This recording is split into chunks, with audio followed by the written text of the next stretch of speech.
So we were talking about boundaries and the places and the media, the people, even social media, and just understanding in our own lens, what are some things we need to be paying attention to. Today, we're going to continue that conversation on establishing some boundaries to be proactive in our recovery as we develop a healthy escape plan.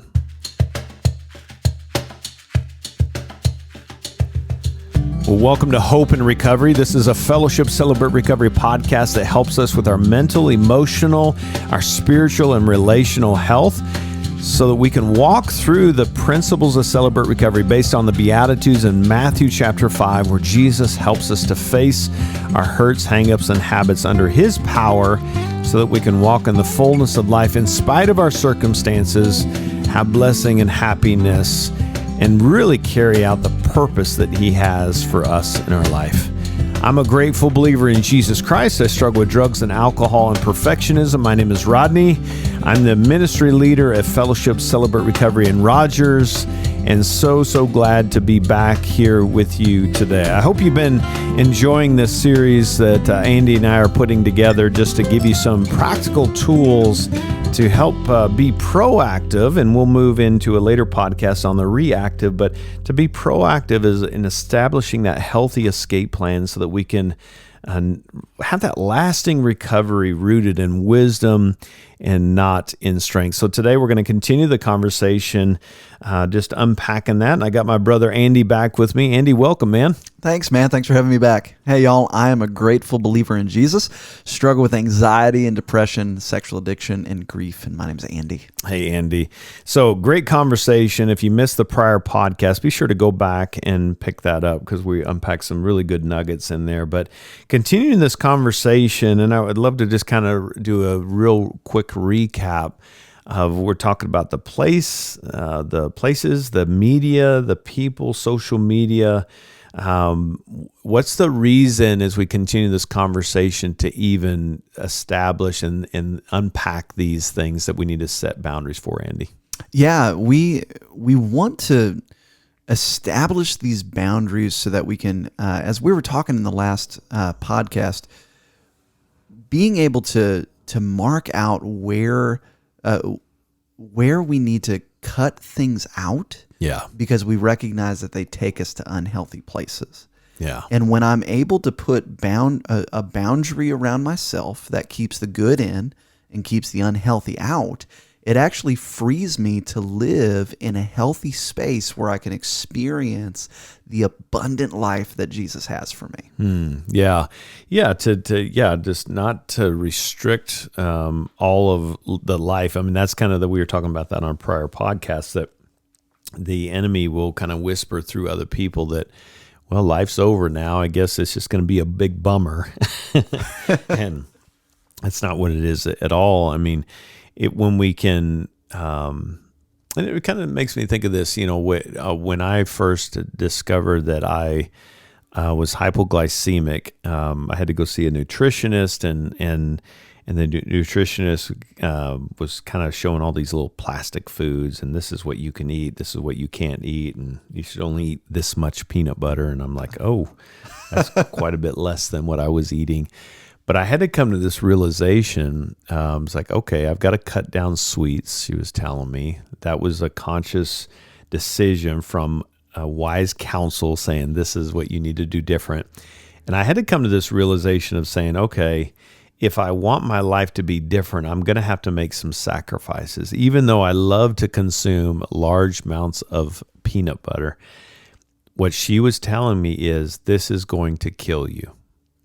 Right. And that's the reality of what we're walking into the space. And maybe it's not physically killing us, but it is definitely spiritually killing us. Yeah. Relationally, it's killing us.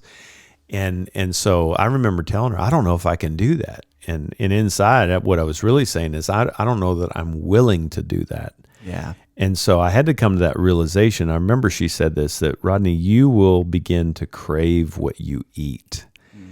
And you know what? She was right. And physically, as I began to change what I'm eating, I realized that is in a spiritual sense too. And we'll talk a little bit about what's the good things that we're putting into us. But we have to first be really brutally honest about the things that the bad things that we're putting into us that we need to get out of us. And yes, we need to talk about the things that we put into us, but if we don't create some boundaries, we're going to keep putting bad stuff in. So it's garbage in, garbage out. And that keep referring back to that 1 Corinthians 10, we're in the be careful. It's like, what is causing you to fall? And in my physical health, it was, this is causing me to have symptoms that I don't like. And the big picture is this is not going to end well. And so it's just getting honest about it, right? Yeah, absolutely. And realizing, and I think food is such a great example. It's like, man, I can have this cheeseburger today and I'll be all right. But the cumulative effect of me having a cheeseburger every day at lunch, it doesn't end well. Yeah. And when we look at these boundaries, and you've said it a couple times on these podcasts, is that, I may be able to do this thing once, or I may be able to hang out here a couple times, but eventually, and that's the lie that trying to live under our own strength says, it says that we're strong enough to hang out in those neighborhoods. Yeah. But eventually, if we keep letting those unhealthy things in, eventually it's going to lead us to start doing unhealthy things. And even if watching this sitcom is it, maybe there's only a 10 or 20% chance that it'll cause me to run to a behavior that I don't want to do. Yeah. Or trigger a thought pattern that triggers another thought pattern that leads me. Yeah. Is it worth it? Yeah. Well, and you and I have talked to some younger guys, and we lead several groups together in that vein. But it's interesting. One of the things we talk about, and it's good for our listeners to hear this, that typically we can find a pretty significant pattern that we say 80% roughly of our acting out happens from these things, right? Yeah. So what if the 20% is creating this place of acting out 80% of the time, then maybe I just need to be honest about that. And that's part of the denial process, is take that mask off, and getting honest is a big fruit of the mask coming off and saying, no, this is killing me. I need to deal with this. Right. Yeah, absolutely. And that honesty, when we bring those things out into the open on that, we realize, at least for me, I realized, man, I was robbing myself of so much by just choosing to stay in these things. But when I'm willing to be honest, 20% of these things that I'm doing are causing 80% of me acting out. To me, the first time I heard that, I'm like, oh, I can change 20% of my life and it's going to have that big of an impact? Yeah. Okay, bring it on. Let's do this. Like, I hate the 80% that I'm falling into. Right. Well, and I love that you said that, because it's important, even as you're journaling and reflecting and kind of going to the Lord daily, is take some time to do a heart check. Is, okay, with these boundaries, how is this changing the way I feel? Yeah. How is this protecting my heart and my mind, and not just kind of blowing by that? It's like, I need to sit in this. It's like, this is creating an impact in my life that I don't want to forget, because that experience is actually what's going to keep bringing me back to honoring that boundary. If it feels like a checklist and just a performance thing, then it's probably not going to be sustainable. Absolutely. And, the thing that's coming into my mind is, to that point, like, it's not a performance thing, but it's understanding that everything I put into my life has an effect on me. Yep. I think about water and erosion. The Grand Canyon was caused by erosion. Wow. And so what are those spigots that I need to close off in my life? Yeah. Because it may not feel like it, but the little things that I let in, they impact my soul in a way that maybe I might not perceive until I take it out of my life and I go, wow, I feel so much better now that I haven't been doing these 6 things. Yeah. Yeah. Yeah. So a couple points, and it's just important as we'll kind of give some practicals here. The purpose of these boundaries are to help keep us from placing ourselves in a difficult situation that may bring up temptation. We're just trying to keep ourselves from placing in the wrong neighborhoods. And it's important to think about this. How do you can phrase your boundaries in the shortest way possible that you'll be able to bring them to memory quickly?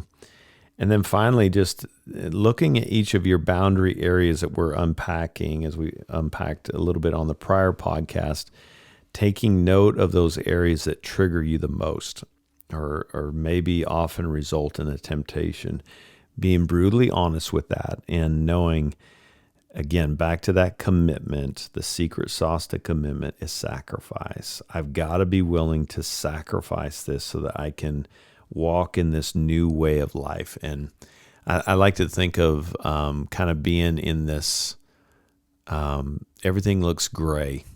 And when I start putting these boundaries in conjunction with working the recovery process, it's not a behavioral modification, but it's getting to the root, and recovery starts happening. If we can take a new path in life, in fact, this highway out here we have close to us, if they blocked off one intersection, one exit to another, and you could not use that, what would begin to happen to that pavement? Yeah, there'd be grass that would start to grow in between it. Yeah. And so it's a good picture to think about, and this is kind of what we're doing, is it's not just to behave and do the checklist thing.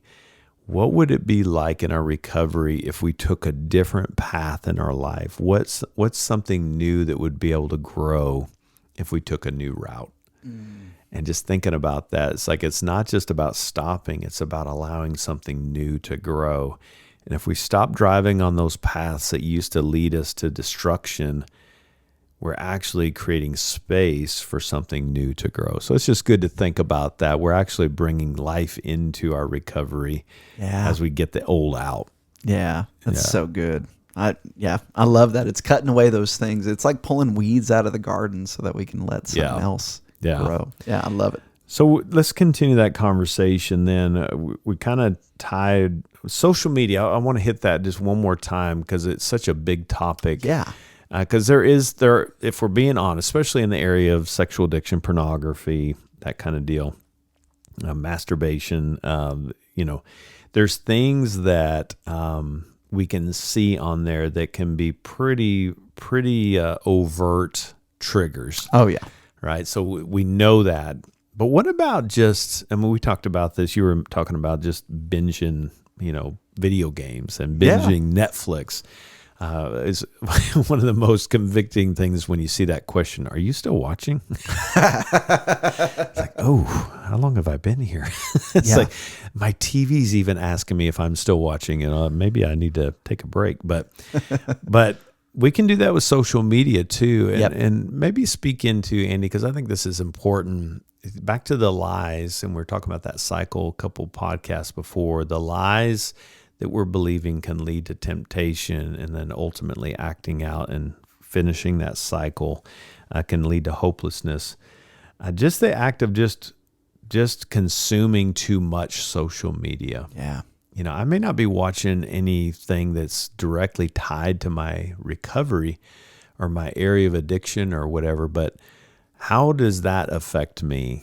Yeah. Just in your experience. Well, there's a couple things that pop in my head. I think the first thing is that when I find myself, especially there's a lot of different apps that have like short videos on there. And like that is what I've experienced is like, man, that is a black hole right there. And even just the idea of scrolling, even in our brain, there's endorphins that are and dopamine that is being released as we do it because there's a sense of novelty of, I don't know what else is going to pop up. Yeah. I don't know what else is going to pop up. And, every 20th thing we find, oh, that's a really funny meme, or, oh, that was a funny video. I wonder where the next one is. Yeah. And so it gets us caught in this loop there where for me and my brain, I can get caught in that. I can get preoccupied with that. And I can find myself just numbing myself in that. And if I do that late at night, rather than going to bed at 10:30, I'm going to bed at 1:30, which that has an effect on me. And then it can also, as I'm looking at all those other things, I'm going to come into something triggering in that place too. Yeah. A little bit more to unpack on that. Maybe we'll stick there and then we'll move on. But great conversation with Andy talking about boundaries and the importance of that. So we'll continue when we come back. Stick with us. Hey, friends. Recovery can be hard, but it is so worth it. And we pray and hope that you will allow us that beautiful position to be able to join you in this recovery process. Celebrate Recovery is for any and all. If you have a pulse, it'll be for you. If you're hurting, if you have a hang-up or a habit, whatever you're struggling with, this is a place for you. Come see us at Fayetteville or Rogers. Go to fellowshipcr.org for a full information and docket of how things work. We'd love to have you this Friday night, 6 p.m. Connection Cafe, 7 p.m. for the general meeting. So Andy, right before the break, we were talking about just that kind of just numbing out and that craving the next funny video. And it just got me thinking, that's kind of how there's a science behind what they're doing. Oh, yeah. It's the sounds. It's even thinking about notifications, right? You post something and how we can just be drawn to, has anybody else liked it? Has anybody shared it? Does anybody say anything about it?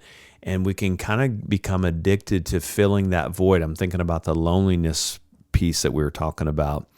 It can be a little bit misguiding and misinformation for us. It feels like it's filling a void, but it's actually, it's never satisfied. Yeah. As soon as I get a like, well, when's the next one? Yep. Or just like you were talking about the videos, it's like, is there going to be another one? What if I miss it? And then we can get stuck in this trap and we look up and I've been doing this for an hour. I just wasted an hour of my life. Yep. And guilty. I've been there, right? Yeah, and so me too. It's just being mindful. Okay, how do you feel walking away from that? Yeah. And it's not just like, you just need to behave better. It's being aware. And so it's a good exercise just to think about when you binge Netflix, do you walk away feeling better? Yeah.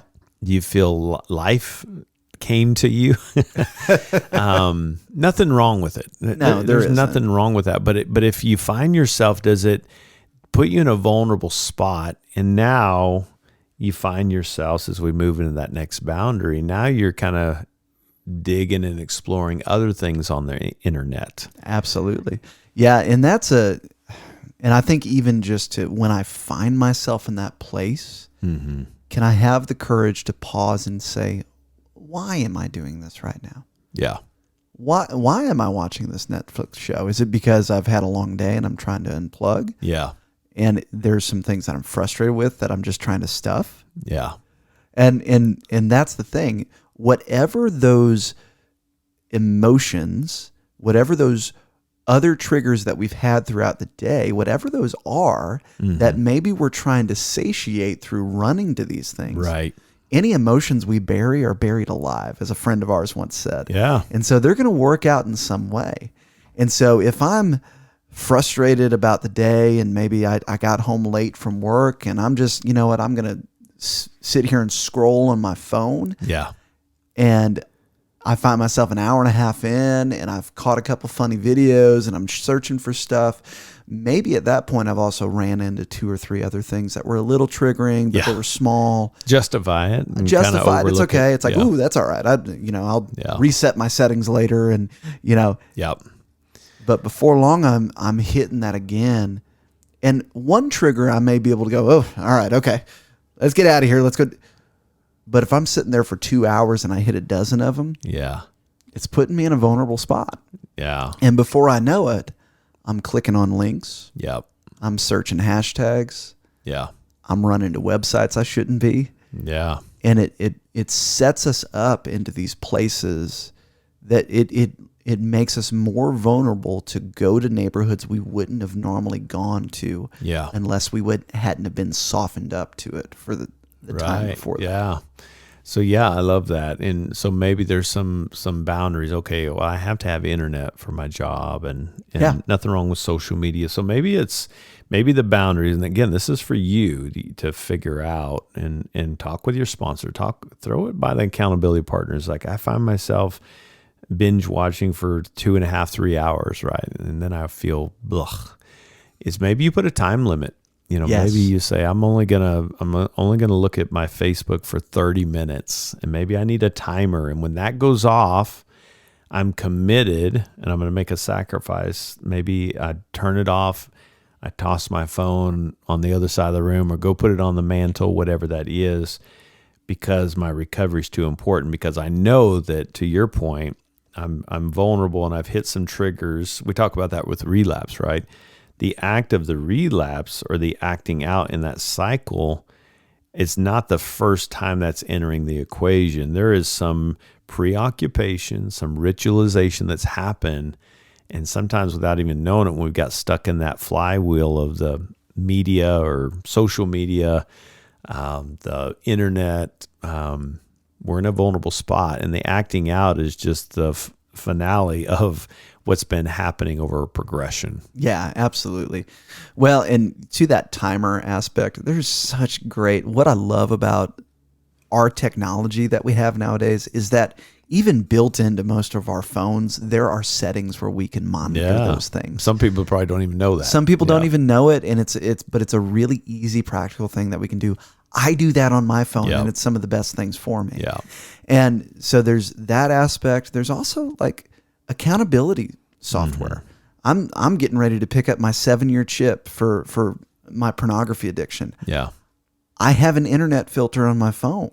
Yeah. Because it's a healthy boundary for me, because I know somebody else is seeing it. Yeah. And that gives me comfort. For sure. So like, what are those things? Who are the people that have the passwords for your accounts? Mm-hmm. My wife has all of my passwords for my stuff. Yeah. Because for me, it's this idea, especially when it comes to the internet. Yeah. What a great idea it would be if I could use the internet and I never felt like I had anything to hide. Yeah. Yeah. Well, and maybe I only use the internet in the presence of the living room where my wife is, or whatever, absolutely. That kind of thing. So filters, accountability, where am I doing it? Is there a time limit?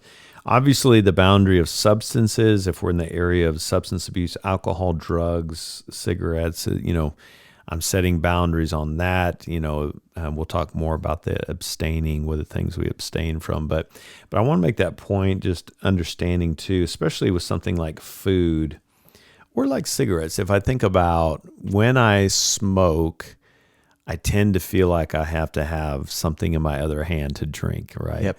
So I need to be aware of that. And I always tell guys, if you're coming in with multiple issues, one issue at a time, right? So if you're smoking, don't try to quit everything at once.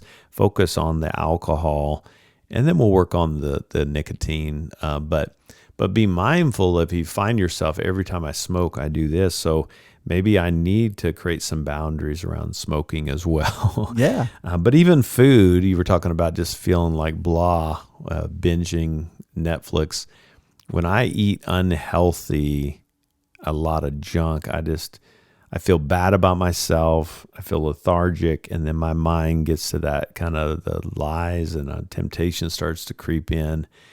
I'm already worthless. Look at me. And then I'm into acting out in my area of recovery. Oh, yeah. Well, I mean, food has always been one of those things for me that has always been a trigger. And, I remember in the midst of my addiction, food always affected the way I felt about myself. Yeah. And, if I go and eat fast food 3 times a day, what's going through my mind is I'm going to weigh more tomorrow. Yep. I ate way more calories than I wanted to. Yeah. The food actually wasn't as good as I thought it would be, and I'm out like $40. Right. The closing costs, right? Yeah.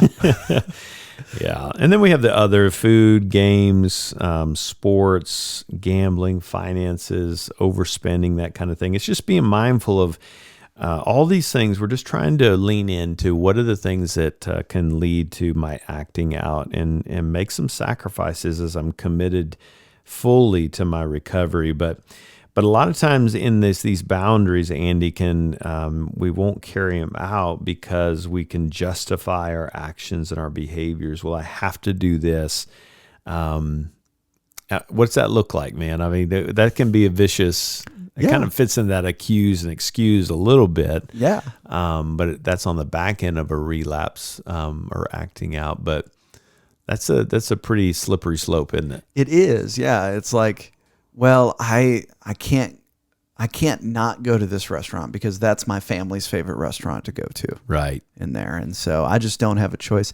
And what I see a lot with myself and with others, whenever those thoughts come up, is that I'm throwing myself into a false dichotomy of I can never do this because of this. Right. And it's like, I don't think that's really the answer. And for me, what I've realized is oftentimes it's because I haven't talked to the person I need to talk. There's a relational aspect to it of I haven't talked to the person I need to talk to about it because there's a little bit of shame that's keeping me from wanting to admit that this is something I feel like I need to do. Right. So we're cutting off all other options. We're trying to keep us out of those bad neighborhoods. We're trying to cut off those options, put those to death, and kind of we talked about kind of what the key to recovery is not. Share what that is, Andy. What is that? What are we trying to unpack here? Yeah, the key to recovery is not just stopping the action. The key to recovery is never going back to those again. Because the reality is that we've probably stopped those things hundreds of times. Yeah. But the key is knowing that I never have to go back to that space. That's when I was able to shift that in my mind, that I am actually free to not look at porn. Yeah. I'm free to not drink again. Yeah. I'm free to not fall back into, oh man. I don't have to start again. Yeah. And that's such a good frame with these boundaries to kind of help us. So honestly evaluating our boundaries, just remember it represents a powerful start to our recovery. And remember the work that we're doing in Step Study is helping us to deal with the roots of that so that we can keep from going back to those nasty places. And it is honoring and carrying out these boundaries is demonstrating our commitment to changing the way we live. And if we're being honest, this can be difficult. But you'll begin to, even though your body in that space may think, I'm going to die if I don't have this, right? You will discover that you won't die without this. There will be life after this. In fact, much, much better life. So, Andy, thanks for unpacking boundaries with me, man. This has been a good conversation. Yeah, thanks for having me. So hopefully this is blessing you. I hope you've been catching all the prior podcasts and we'll continue this conversation. But setting boundaries is important. You won't die without these things. Despite what the enemy may be telling you and whispering to you, we're in this together. And I just want to keep reminding you, don't try to do this alone. Use the accountability team, your sponsor in this process. And we'll walk through this and heal and get stronger as we walk in wisdom, not strength, under the power of Jesus Christ, as we acknowledge that we need to turn all of our life and our will over to His care and control, and He'll take us to a new space. Hey, thanks so much for being with us. Again, join us on a Friday night at Fayetteville or Rogers. We'd love for you to join us. Go to fellowshipcr.org if you'd like more information. We'd love to have you join us. It's a beautiful process as we learn how to celebrate our recovery. Thanks for being with us today. We hope you'll join us next time. Until then, God bless.